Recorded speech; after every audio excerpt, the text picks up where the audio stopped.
evening, everyone. It is 7 o'clock, and we are here tonight to start our standing committee of council meetings. So I'd like to call the meeting to order at 7 o'clock. Our first item up is the adoption of the agenda. Administration, are there any changes to the agenda? Yes, Deputy Mayor, I'm just wondering if we can move 6.3 Consolidated Procedural Bylaw up to the start of the first item under business. 6.1, certainly, and then we'll adjust 6.1, the capital budget, to item 6.2, and 6.2, the communications plan, to item 6.3. Anyone else have any proposed changes to the agenda? Seeing none, would someone like to make a motion? Councilor Dennis? I'll move. Sorry. That's right, to accept as amended. Yes. Wonderful. All in favor? And that is carried unanimously. Thank you very much. I will also mention, sorry, before we move on to our business item, that Councillor Stendy is joining us remotely this evening. So hello to Councillor Stendy. Moving along, we have no delegation, public hearing, or business arising from the minutes this evening. So we will move forward with item 6.1, the Consolidated Procedural Bylaw.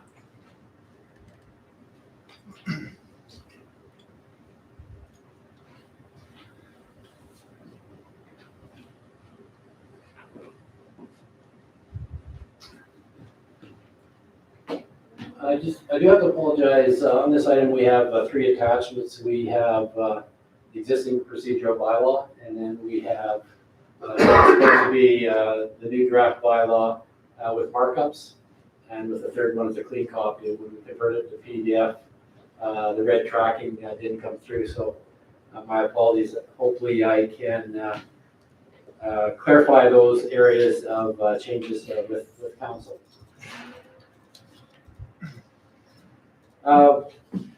We did mention earlier this year, and most recently at the organizational meeting, that we would be reviewing the procedural bylaw and making any updates and changes. So we have been tracking that, some of those changes over the last while. Procedural bylaw has been in place since 2014.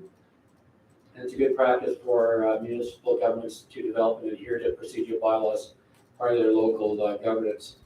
Establishes rules of procedure for governing process related to council and committee meetings, as well as regulates the code of, or the conduct of councils and members of committees established by council. Both the bylaw and the agenda are an integral part of efficient council meetings, are important to the integrity of the municipality's operations. It also ensures a level playing field for anyone attending council or council meetings or council committee meetings, and consistent treatment of residents and if any issues arise in a meeting that requires a standard procedure. The procedural bylaw that's in place right now was consolidated in 2019. So the procedural bylaw, as mentioned, was first introduced in 2014. And went through a number of revisions until it was consolidated in 2019. At that time, the changes included video and live streaming, recording of votes on motions, both carried and defeated, the agenda structure itself, as well as updating on just the overall format of the bylaw. As mentioned, most recently, the annual organizational meeting, administration identified the procedural bylaw would again be updated to include some additional amendments. Administration is bringing forward several inclusions as amendments to the procedural bylaw, all of which have been incorporated into the consolidated bylaw 1257.21. These include under Part 8, electronic participation at meetings in extenuating circumstances. So that could be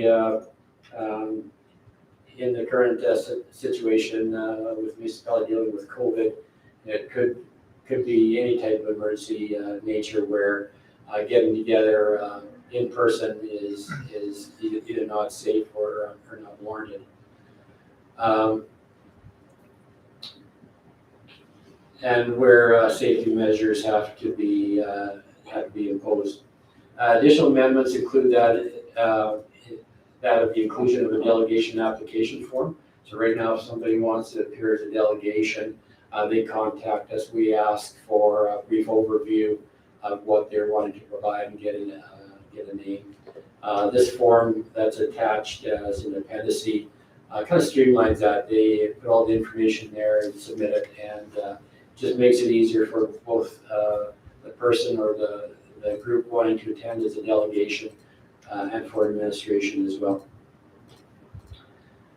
Finally, a provision and timelines for the public posting of minutes have been included under Part 16, and those changes include the posting on the website the same week that the minutes are officially signed off. So those are the amendments in this consolidated bylaw. I'm thinking that those sitting on council over the past term may have some additional changes that they were looking forward to or may be looking forward to and want to include it in discussion at this time. Wonderful, thank you, Sierra Thompson. Does anyone have any questions? Mayor Hoover? Yeah, put it sideways to save space, but that didn't work. Thank you. I just wanted to get clarification. I know that you were looking at making some changes, or you have added an annex in there for delegations. I didn't get a sense. How is it? What's the time period prior to a council meeting that somebody that wishes to? It has to be present to in the delegation? by the end of the day, Wednesday, the week prior to the council meeting. That's the same as it was before. It's just a different format. Right? Yeah, Okay. different format. Thank you.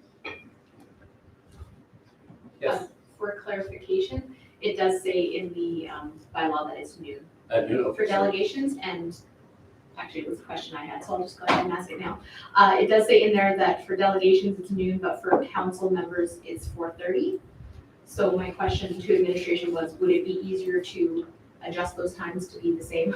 Yeah, So we that can do there that. is only one deadline, and I'm not sure if anyone has any preference one way or the other, if it's noon or 4:30, but I just thought it might be easier if they were the same. Oh, sorry, that's part 48. So I can get quick. I think we talked about quickly running through the procedural bylaw because it is a very important document. And so we look at the bylaw itself, so go down to the clean copy. Just going there down there myself. So lots of definitions. I'm not going to go through those. You can go through those at your own leisure. Then we get into just trying to catch up into the application. The bylaw, this procedural bylaw applies to all regular council meetings, standing committee meetings, special council meetings, council committee meetings, and the precedent of these rules are all governed in the MGA, also under the provincial legislation. It's also acknowledged through the Council Code of Conduct bylaw and the current edition of Robert's Rules of Order. Under Part 4 in general, precedence of the rules governing procedural bylaw is determined in order, first being the Municipal Government Act, then the bylaw, then the Robert's Rule of Order. Considerable amount of information there. Maybe I'll just touch on the highlights. We do include public hearings in there. One of the appendices is a template for public hearings, which is very important. Public hearing is held prior to second reading. The organizational meeting, Part 5, the organizational meeting is covered there when the organizational meeting takes place, and setting the time and place for their organizational meeting, and the fact that the CAO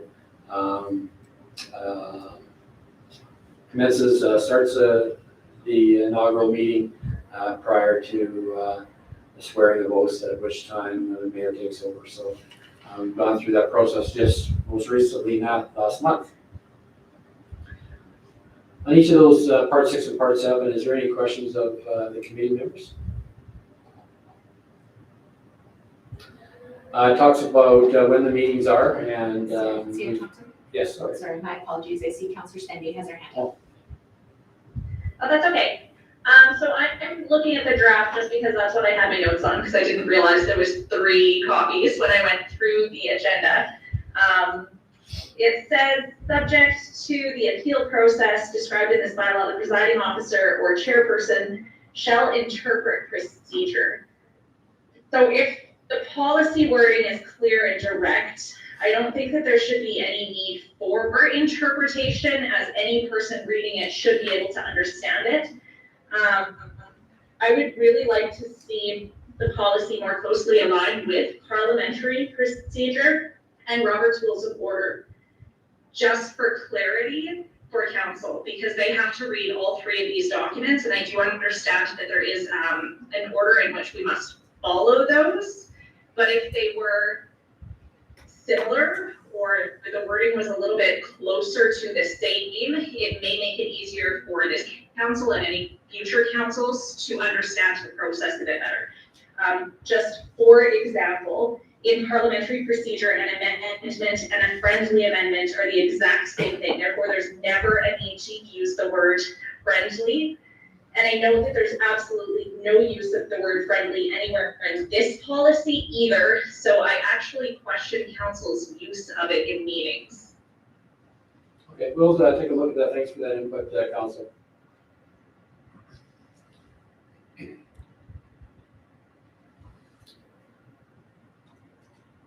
So, just going back to standing committee, it identifies when we have the meetings, what time they commence. So we've gone through that, the fact that councillors serve on 8-month rotation as deputy mayor, chairing the standing committee meeting. Part 8 is the new section, electronic participation in meetings and extenuating circumstances.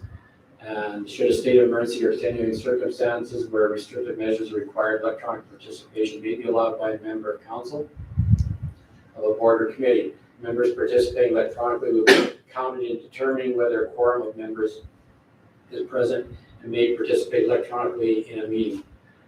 Where the rules of procedure conflict with the need to facilitate electronic participation, the mayor, in consultation with the CEO, shall have the authority to modify the rules of procedure to ensure members can effectively participate in the meeting. The CEO, in consultation with the mayor, shall establish practices and procedures for electronic participation. Members must notify the CEO a minimum of 24 hours prior to the meeting of their intention to participate electronically. The CEO may provide for the electronic participation of staff, including that of the CEO. So is there any questions on that, the new part 8? Any questions, concerns?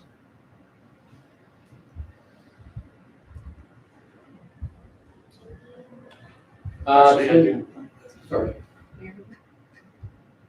Thank you. So something kind of along the lines of what Councillor Stenny was mentioning, just in terms of interpretation. So you do have this Part 8 33, where it's not really clear as to what is, does that mean that this will be done in advance? There'll be a policy to establish what is an appropriate situation where somebody would be joining electronically?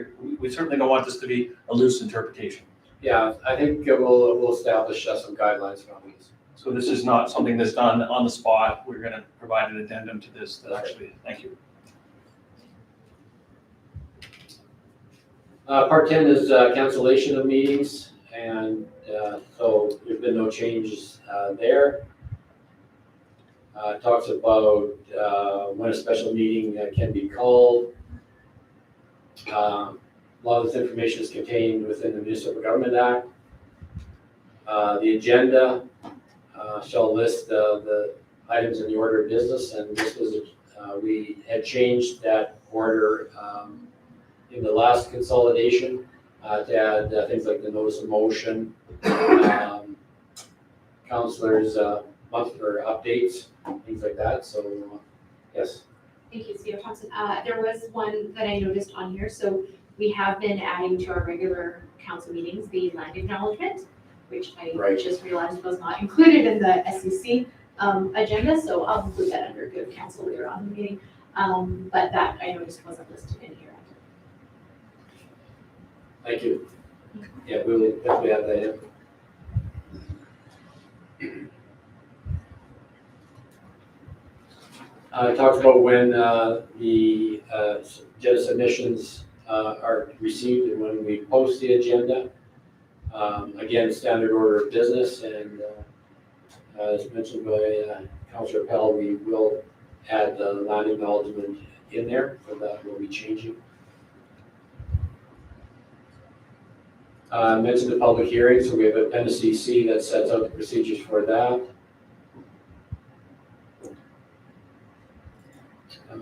Scrolling down in communications, there's some information there in when correspondences received addressed to council. All that's included on the agendas, and how the follow-up on correspondence takes place. Part 13 surrounds quorum present for meetings, and each of those subsections is self-explanatory. Part 14 is adjournment, and part 15 recess, minutes of council meetings. This is where we made a minor change in, get back to the report.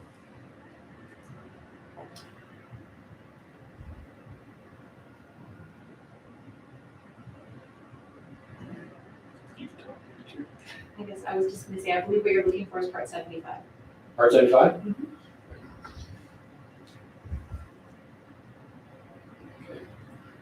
Or section 75. Part 17 goes into the conduct of business. Again, fairly self-explanatory. Yes. Sorry, Mr. Thompson, I do have one quick question about part 16, and then I see Councillor Stenby has her hand up for, I'm guessing this part 17, but part 16. So we were also at one point last year including the council highlights notes on our website as well, which was just for those who might not know, just a little summary basically of the minutes of the agenda. But I noticed on our new website, it's not showing the highlights. Is there a way, if it was the will of council, could we be showing those again? And if so, should that be part of this policy somewhere? Or the bylaws? Can I ask Manager Marketing Communications, is council highlights, is that something we're still working on to incorporate into? We are, it's a development, they're developing it so that there's another column. It's actually a preset widget in the website. Okay. And they only allowed for agenda and minutes and video, but they didn't add another column. So we're still working with the development to add that. So instead, in the meantime, what we're doing is just adding the highlights from the very, from the current meeting or a meeting that has just passed. We're just adding the highlights on the council page for now. Okay. Thank you. We'll look at whether that should be included in the procedural bylaw. Okay, and just one word, actually, that's okay, I'll bring that back again. Councillor Stenby. Thank you. So 82B in the draft says speak twice to the same item after a motion. I think that we need to be a little bit clearer with this particular item because it doesn't address what exactly speak twice means, whether it means two questions or if it means putting your hand up twice. I think that it should be a little bit clearer, as well as it should address subsequent questions. How many are allowed, what that process should look like. Thank you, Councillor Stenby. That was also one of my questions was, does speaking twice include a subsequent? Because I thought you do tend to have a lot of subsequent questions, so that's probably a good. We'll look at that as well. Thank you. Part 18 is on motions. And so part 19 is voting on motions. Is there any questions on those two sections? Those two parts, I should say. Part 20 is on bylaw and policy. We introduced those. Part 21 is a standing committee of council. Some communities, they're considered as committee of the whole. Thank you. I see a question from Councillor Stanley. Sorry, I just missed one of my notes, actually. We could just go back a little bit. It is, I think, 111 in the draft and 110 in the consolidated. I just believe that council needs clarification from administration in this document on how many motions may be on the floor at any given time, and an actual definition as to what an amending motion is and how to make one. If it clearly states, and it does, that amending motions must be in agreement with the member originating the motion, that's in contravention to Robert's Rules of Order as well as parliamentary process. So if we could maybe look at doing the same thing across the board again, just so that there isn't any confusion for anyone. Okay. Just if administration maybe wants to look at the wording. Definitely we'll take a look at that also. Any other questions on?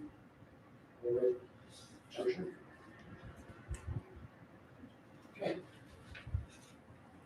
Part 22 is committees, then we have repeal, and of course, just the data course of the bylaw. So definitely, I appreciate the input. That was the purpose of bringing it to standing committee. Those that are new to council, the standing committee, we normally bring bylaws and policies, so we have the opportunity to have some informal discussion and vet the information that's in there prior to coming to a council meeting for adoption. So thank you for that input. Thank you. I We see will take that back. one more Yes. question. I see one more question from Councillor Stanley. Okay. My apologies. It's really difficult to track my notes through these just because of how they came through. Last one, I promise. It is number 125 in the draft under part 20. In the order, I think that we need another section for this because it speaks about a member abstaining, but that's in a regular council meeting. There's no guidelines as to what happens if a member abstains when they are in camera. So if somebody abstains while they're in camera, it's a confidential meeting. Does that also make their abstention from that in camera a confidential item as well? And therefore it wouldn't be recorded on the minutes? If so, I think that we need to address that in here too. Thank you for that comment.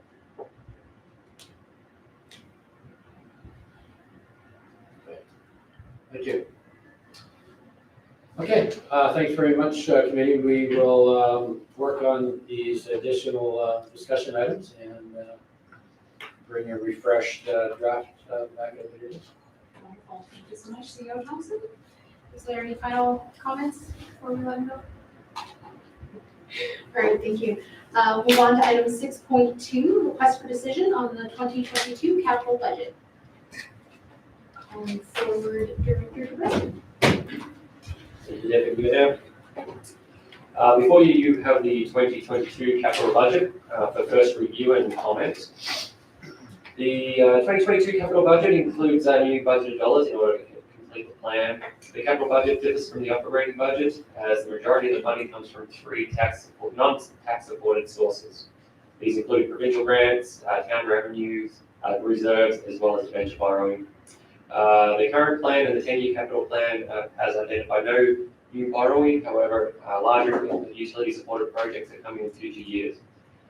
Administration will determine the optimum mix of debt versus using their own reserves at that time.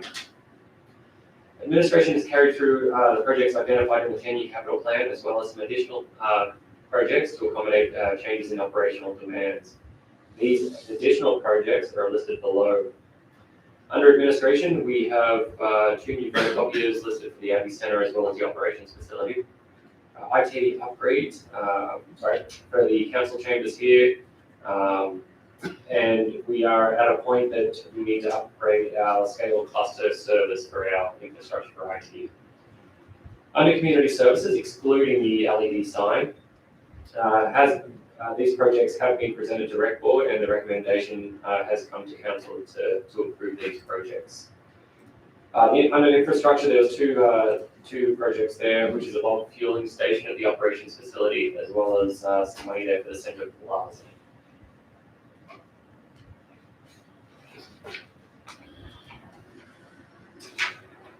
Administration is seeking committee's input for the proposed capital budgets prior to an anticipated approval at the December 14th meeting. Financial implications of the 2022 capital budget is listed below. Approximately $4.8 million worth of spending coming from the following sources. Just over $700,000 from the General Capital Reserve, the Abbey Reserve at $95,000, the IT Reserve at $78,000, Streets Reserve at $55,000, money from the Land Reserve at $300,000. That would be for the Centre Plaza. However, we are in talks about sponsorship and different arrangements there. This will be the last resort if we pull from that reserve there. Canada Community Builder Fund, $425,000. MSI Capital at around $3 million. And FCS grant in Lacombe County at around $50,000. I won't go through each in particular project, but if there's any questions that you do have about a particular project, we do have the managers here from that can answer any particular questions. I definitely can answer any of the corporate services, IT, and communications area. So with that, I will open up for any questions that you may have. Wonderful, thank you. Director Professor, Councillor Dennis. Yes, just the Greg Street Highway 2A intersection improvements.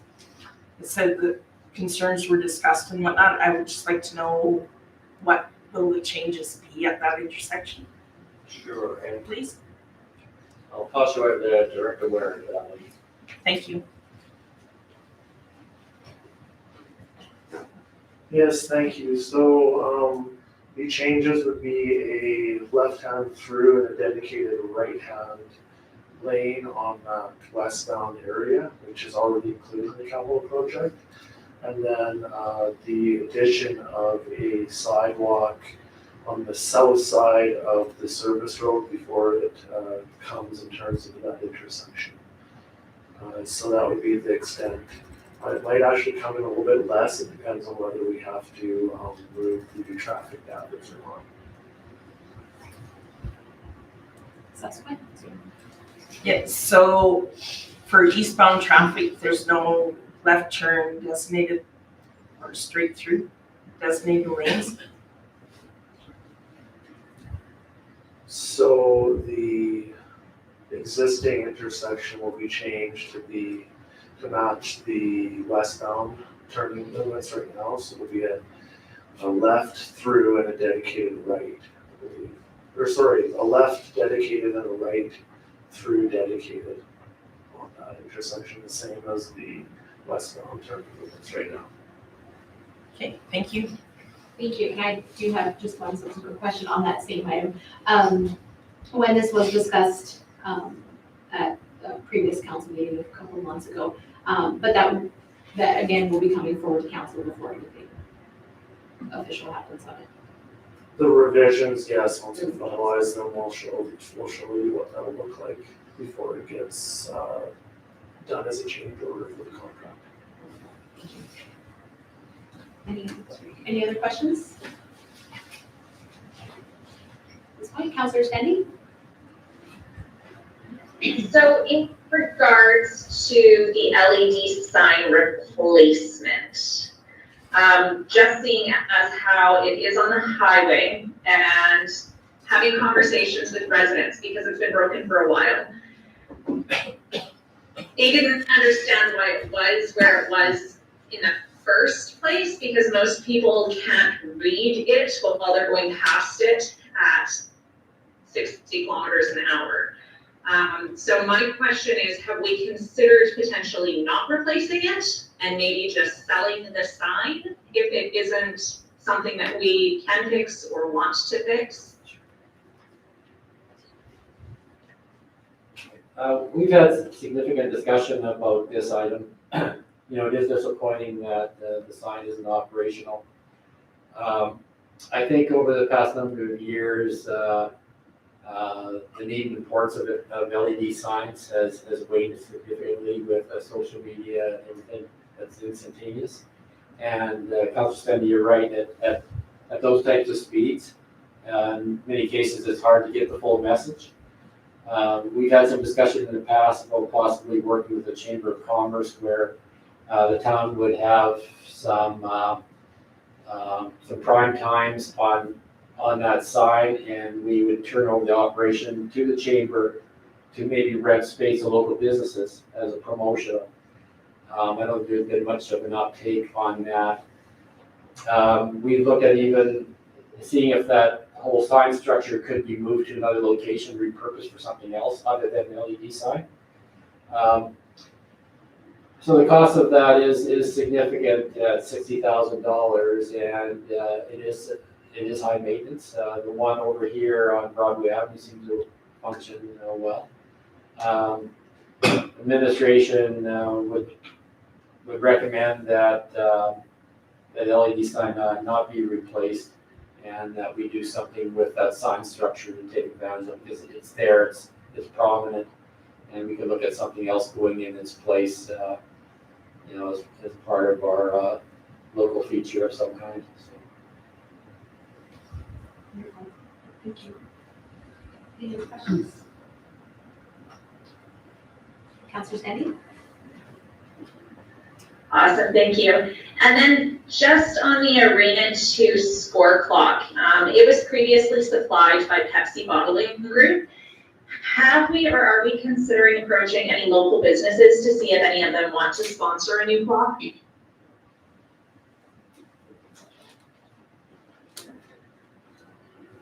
Thank you, Councilor Stendy. Advertising is always an option, and we can certainly reach out to local businesses if they want to be part of that. That hasn't happened. We're at a place where the clock is coming to its end of life, and we put it in the budget to replace it. But if we could find someone who wanted to put their name on that clock, we would certainly entertain that.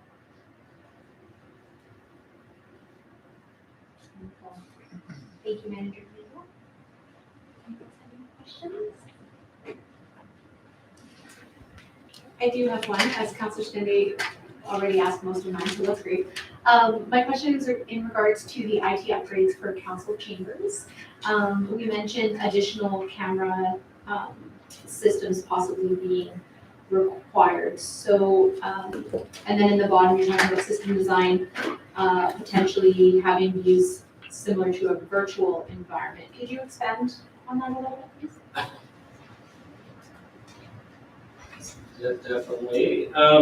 So at the moment, we're kind of looking for ideas on what's working in other municipalities. My IT manager wrote that up, so I don't have the specifics about the virtual room. However, we have noticed that most of the RFPs have gone through a consulting company out of Edmonton. There's pretty much every council chambers are upgrading to a certain point, and they're using consultant service to give you the best bang for your buck, basically.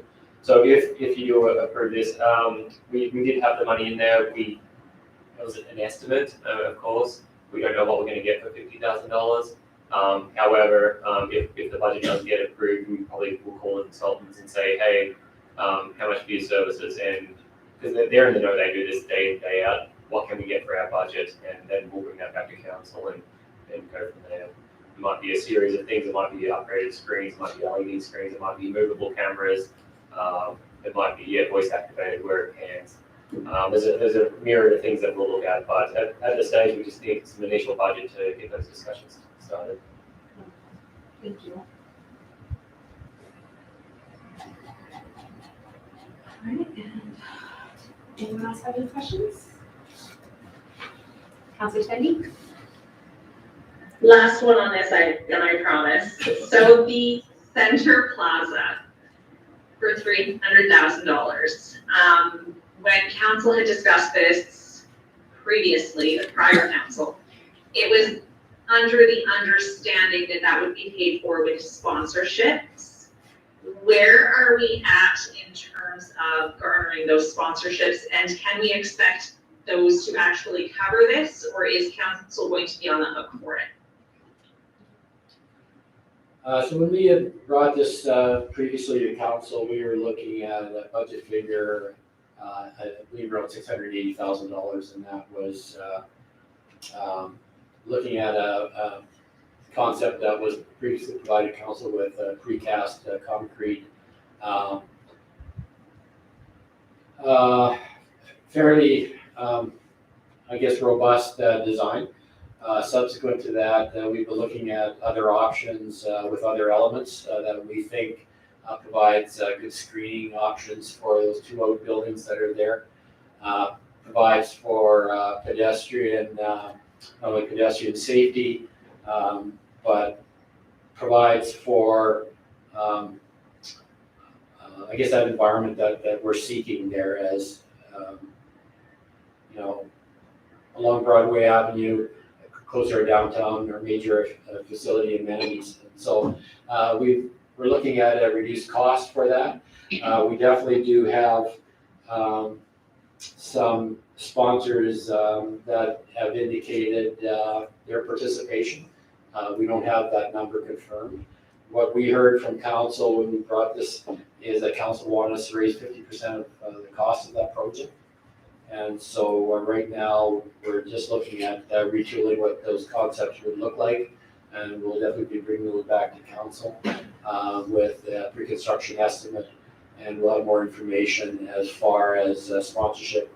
And we also have a funding application into the federal government that we're quite confident over the last few weeks because they're asking for more information from us. So I think we hope to be successful. I'm always an optimistic. So there'll be more information coming forward, but we're very optimistic that we'll meet those conditions that council had requested of the administration in moving this project forward. We're glad that we held off and not tried to do it this fall because we knew that the project that we had over there was sizable, and we wanted to get that existing infrastructure in place so that we didn't have any limitations as far as grades and connecting up, and so that it was all seamless. Does that answer your question, Councilor? It does, thank you. Thank you so much. I also do have one last question, and it's in regards to the All-Star parking lot on Duncan Avenue. So I see here, it looks like we're looking to add, an additional 2 rows to the existing parking lot. Do we feel that that will be enough additional parking based on the other improvements that are happening in that area? Well, when we first looked at this project in its entirety, that did include the parking lot, and the work that our consultants did was in consultation with staff, I believe. And so we feel that it's adequate parking. We know that it'll be overflow parking for the high school, and vice versa. We would expect that we would be able to use the high school parking lot as well for events, off times from school activities. It was also part of the All-Star Master Plan because Yeah, so Sean tells me that was part of the All-Star Park Master Plan, so a significant amount of planning went into that, so we were quite confident to meet our requirements. Okay, perfect. I was just looking at it and I wasn't sure if it was going to be enough. Thanks. Any further questions? All right. We can move, or I guess we'll need a motion. Sorry, this is a business item. Aaron? I'll move that the standing committee of council recommended the 2022 capital budget be brought forward to the December 14th regular meeting of council for approval. Thank you very much. Any discussion on the motion? No? All in favor? That's carried unanimously. Thank you very much. Moving forward onto business 6.3, request for direction on the communications plan.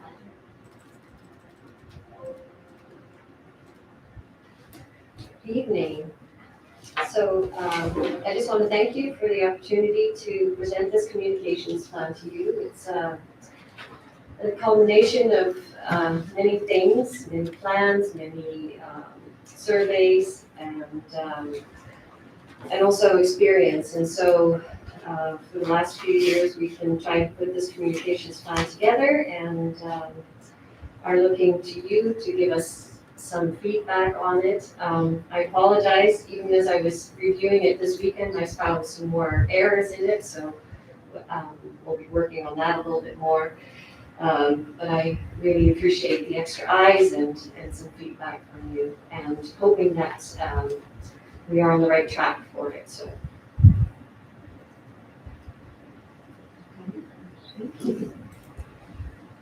Anyone have any questions for Manager Cooper? Communication plan, this is quite the comprehensive document. It was a long So, document, yes. so I do just want to say thank you for it, because in going through it, you can see that a lot of time and thought has been put into it. So I do see a question here from Councillor Stanley. Go ahead. Thank you.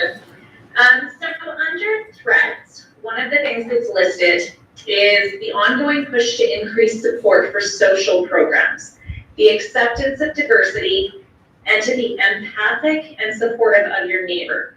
I am having trouble understanding how any of those things are a threat. And as well, it says this can be seen as an opportunity, but it isn't actually listed under the opportunity section. I'm wondering if maybe that was a little bit of a whoops, maybe, or maybe you could explain it to me, because like I said, I couldn't wrap my brain around it. I'm sorry, Councillor Stendy, which one are you referring to? So it starts with public perception, which that part I can understand, but then it proceeds to say, and the ongoing push to increase support for social programs, the acceptance of diversity, and to be empathic and supportive of your neighbor. It is 4 down on the right-hand side under threats, on the I see it now. page, yeah. I think part I of can't see page number. it's okay. I found it. I guess it's in terms of communications, it's a lot to support as well. But I think you are right that it should be as well an opportunity as well. So we will look at that for sure. The other thing I was going to mention, so that it's not going to be too, too lengthy for the feedback, is that CAO Thompson and I have been discussing that you could send the feedback until the end of the month to send it to him, and then we will make the corrections, or if there's a conversation that we need to have about certain things, then we can do that as well. Okay, thank you for that. That might be nice for people to have a little more time to sort through the document as well. So, okay, we get any questions? Councillor Schwab. I really like the document. It is quite lengthy. I do have one comment under strengths. It's part of the high school on the right-hand side. It's not going to be completed until 2023, not 2022. So it's just an error. Okay. So when we started down this road, we were just talking earlier today that communication plan can go in so many different directions. I knew this would probably be a very, very difficult document to draft. I mean, there's external communication, internal communication. There's all different ways of communicating, especially over the last number of years. We've seen that diversity. So there's been a lot of work going into this, and Andrew mentioned. I think just to make it easier, yeah, just provide us your comments, anything that you notice. I mean, this is our first blush at bringing this forward to the committee. Just, that's the whole purpose of bringing forward the standing committee. It's a plan, and from there, we'll go forward with procedures and then a policy. So there's kind of a string of elements to this. Certainly, thank you so much. So I know that I also have a list of questions. However, I do like the thought of us sending it. So I would just ask council when you are sending your questions to perhaps CC council. And as a helpful thing, reference the page number in the document so that everyone knows exactly where to look. If that would be helpful. Is there anything else that you require from us for that, or anything else we could do that would make it? Nope, except, I guess, we probably have to set a certain date. I was thinking, just to have it by Tuesday, November 30th. Tuesday, November 30th is the deadline for adjustments. And then I realized we only have, 2 council meetings for the year, so we would probably think about bringing it back in the New Year's. Thank you for that. Are there any other questions or comments, Councillor Swell? I'm just wondering if we could get this in a separate PDF, just so we can make our notes more clear and know which pages we're on, so we're sending the comments, then we're on the right page. So that'd be great. It's a wonderful idea. Thank you for that, Councillor Swell. Does anyone, and again, because this is a business item, I will need a motion. Whoever would like to make it creative.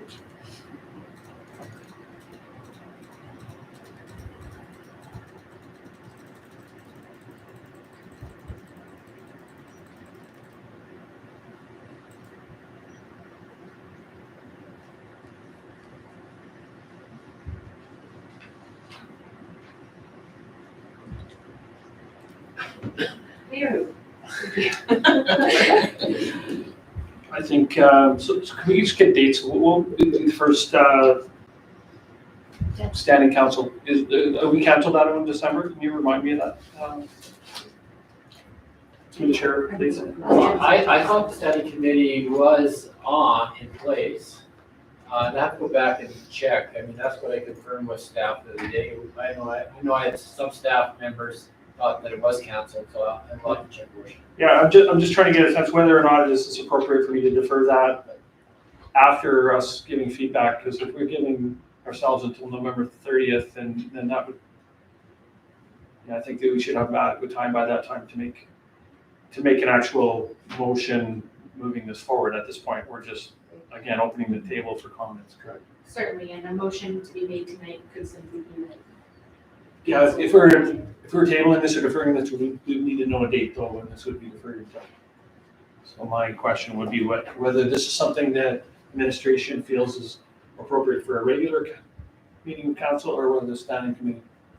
I think you should come back to the standing committee. Okay, so can we just confirm that you haven't yet clarified whether or not we have that standing committee? We'll check tomorrow and I will confirm. If not, January's would be January. Okay, so that said, is it too long to say the next standing committee meeting if that is in January, in fact? Is that too long for this? Okay, so that said, I will make a motion that we table this until the next standing committee. Thank you. Any discussion on the motion? All right. All in favor? Thank you, and that is also carried unanimously. Thank you. Thank you so much, Mr. Cooper. Blazing ahead, we have no action correspondence this evening. Information item 8.1, the committee report for the 2022 budget planning timeline.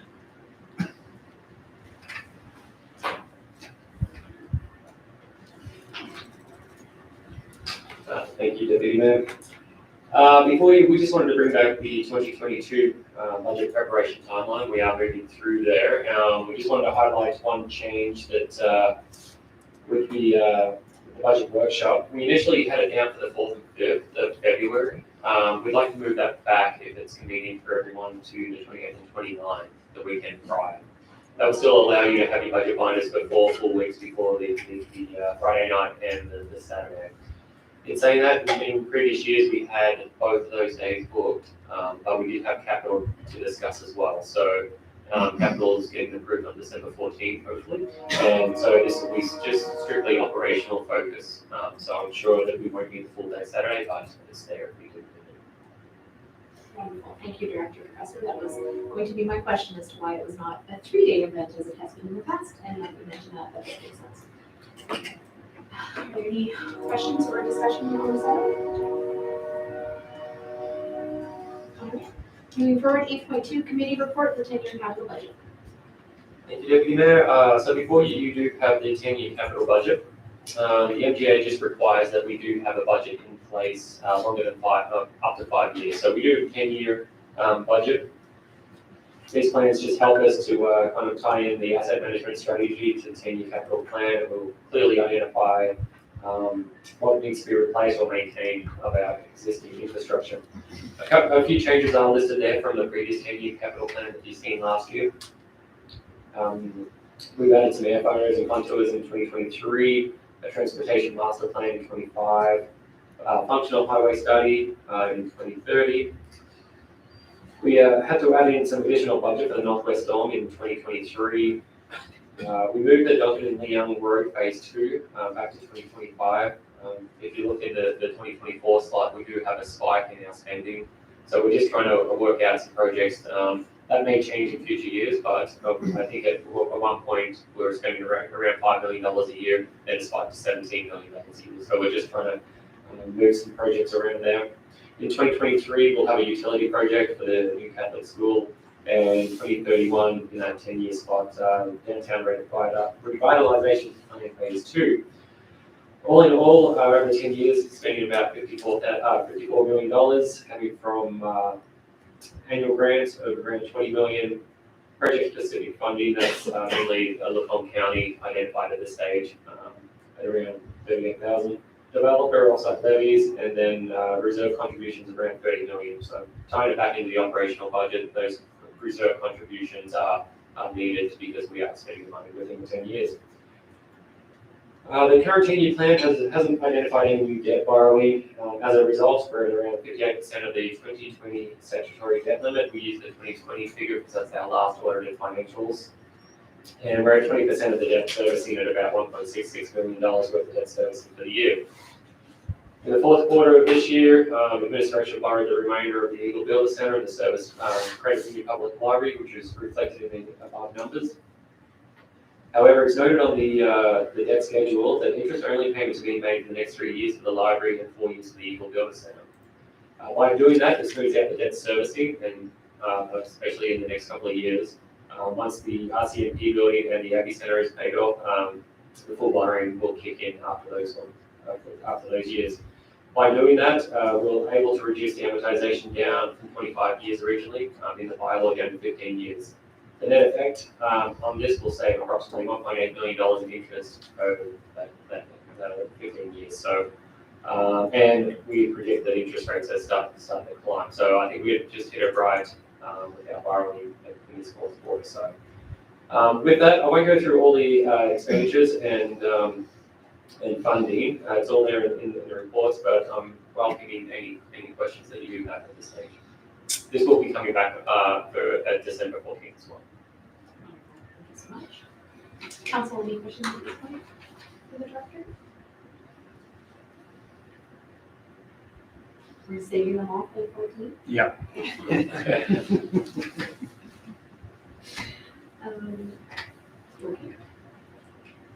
Sounds good.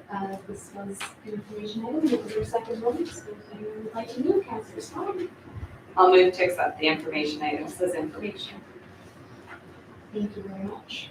Any discussion on the motion? All in favor? That is carried unanimously. Thank you so much. I will continue on. We do not have any roundtable discussion this evening, adoption of the minutes or notices of motion, but business for the good of council. As I mentioned at the beginning, I will be going ahead and doing our land acknowledgement, which I forgot at the beginning, so my apologies. Blackfalds Town Council acknowledges that we are on Treaty 6 territory, a traditional meeting ground, gathering place, and traveling route to the Cree, Saulteaux, Blackfoot, Métis, Dene, and Nakota Sioux. We acknowledge all the many First Nations, Métis, and Inuit whose first steps have marked these lands for centuries.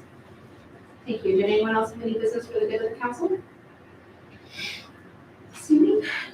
We have no confidential items, so I would like to call for adjournment at 7:54.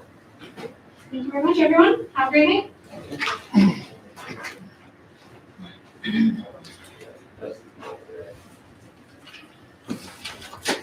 Have a good night, everyone.